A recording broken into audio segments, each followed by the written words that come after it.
Bitmain achète 101 627 ETH, le plus gros achat depuis décembre 2025. Bitmain a acheté 101 627 Ether la semaine dernière, portant ses avoirs à 4 976 485 ETH, soit environ 4,12% de l'offre, alors que la société se rapproche de son objectif de 5%. Tether prend 8,2% du capital de la plateforme de financement minier Bitcoin Antalpha.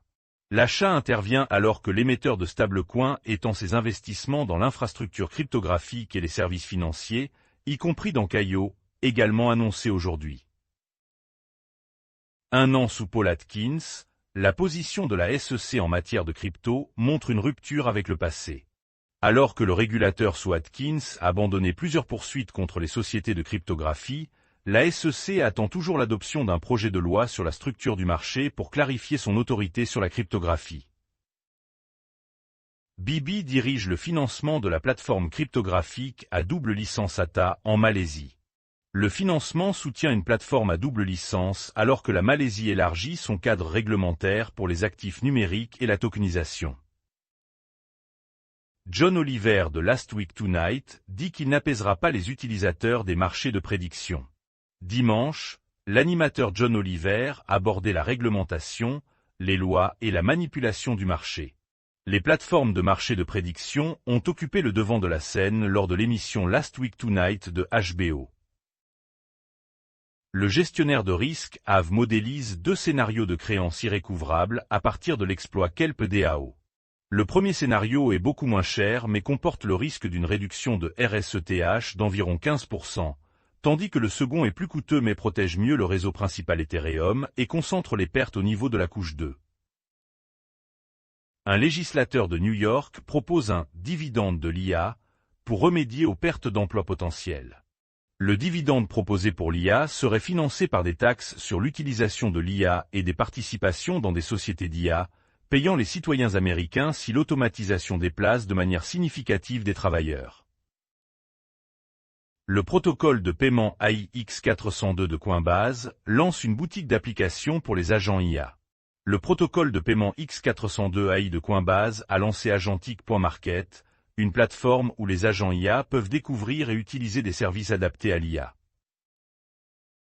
Le code est une liberté d'expression fonctionnelle, en vertu du premier amendement, CoinCenter. Les développeurs de logiciels de cryptographie s'inquiètent de savoir s'ils pourraient être tenus pénalement responsables de la publication de leur logiciel, à la suite de condamnations très médiatisées l'année dernière. Un sénateur américain recommande de reporter jusqu'en mai la majoration du Sénat dans la loi Clarity, rapport. Le sénateur américain Tom Tilly a déclaré que les membres des secteurs de la cryptographie et de la banque ont encore besoin de plus de temps pour se faire entendre.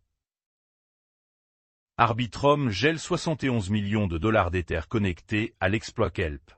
Griff Green, membre du conseil de sécurité d'Arbitrum, a déclaré que le groupe avait agi avec la contribution des forces de l'ordre et n'avait pas pris cette décision à la légère. L'OCBC de Singapour lance un fonds d'or tokenisé sur Ethereum et Solana.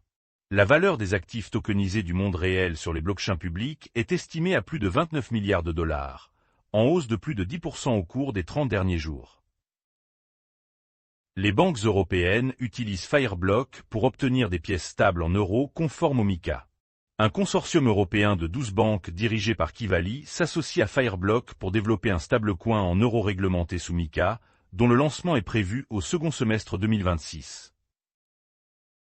Le gouverneur de la Banque de Corée soutient les CBDC et dépose des jetons à la première adresse. Le nouveau gouverneur de la Banque de Corée, Choi In-sung, a soutenu les CBDC et les jetons de dépôt dans son premier discours, tandis que les pièces stables étaient notamment absentes de ses remarques. La SEC des Philippines met en garde contre DIDX et 6 autres plateformes de cryptographie non autorisées.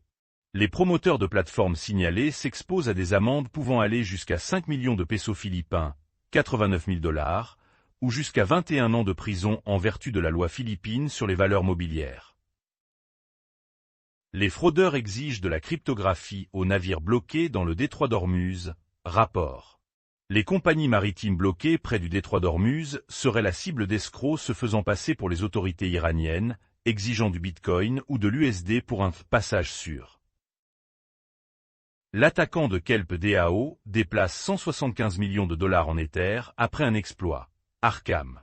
L'attaquant de Kelp DAO a déplacé 175 millions de dollars d'Ether volés dans le but apparent de commencer à le blanchir après l'exploit de 290 millions de dollars. BitMEX fait appel à Zodiac Custody pour le trading de garanties hors bourse.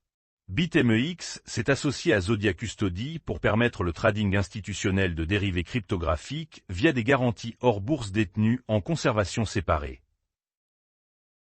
Les pirates cryptographiques ont volé 17 milliards de dollars au cours des 10 dernières années. Défi Lama. Les compromissions de clés privées ont entraîné des pertes de piratage cryptographique au cours de la dernière décennie, alors que les récents exploits Défi montrent que les attaquants vont au-delà des bugs de contrats intelligents. L'agence fiscale sud-coréenne ouvre un appel d'offres pour un outil de traçage cryptographique. L'administration fiscale sud-coréenne cherche à créer un logiciel de suivi des transactions cryptographiques qui pourrait aider à traquer les fraudeurs fiscaux potentiels.